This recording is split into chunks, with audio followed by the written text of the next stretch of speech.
शिकार को निकला चिलचिलाती धूप में, तपती हुई जमीन पर चलने से जल्दी थक गया।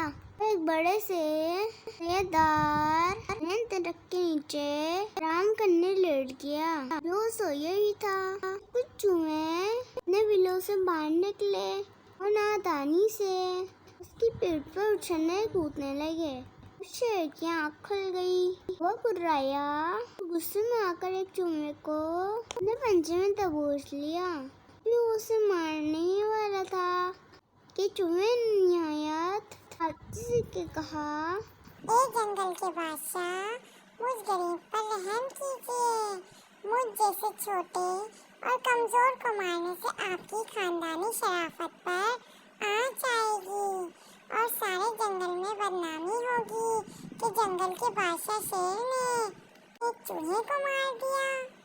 ये बात सुनकर शेर ने उस पर तरस खाया और डरते कांपते चूहे को आजाद कर दिया।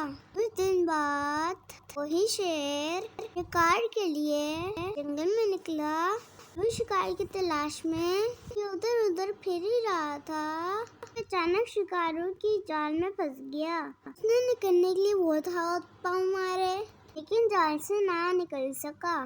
आखिर परेशान और लाचार होकर वो पूरे जोर से दौड़ा। जैसे ही चूहे ने शेर की दौड़ने की आवाज सुनी, वो तेजी से वहाँ पहुँचा। देखा क्या वही शेर है। उसने उसकी जान बख्शी थी।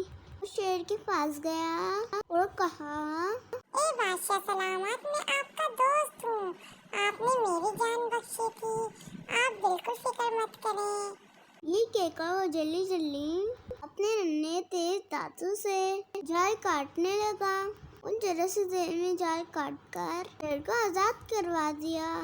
जब शेर आजाद हुआ तो उसने सोचा कि वो भी इस एहसान के बदले एहसान करे। सोचकर उसने चूहे से कहा, ए दोस्त, तूने मुझ पर एहसान किया है।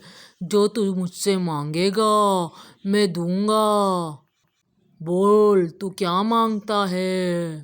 चूहा ये सुनकर खुशी के मारे पूरा ना समाया और भूल गया तो वो अपने लायक क्या मांगे। तो कौन सी ऐसी चीज मांगे कि शेर उसे दे भी सके। अपनी हैसियत भूल कर उसने बिल्ली से कहा, ए बादशाह सलामत, अपनी शहजादी की शादी मुझसे कर दीजिए। जुबान दे चुका था। उसने चूहे की बात मान ली और रिश्ता कबूल कर लिया। शादी के दिन नौजवान शेरजादी बन ठन कर निकली और झूमती झामती खिलनियाँ करती हुई बेफिक्री से चलने लगी। चूहा उसके इस्तेमाल के लिए सामने खड़ा था।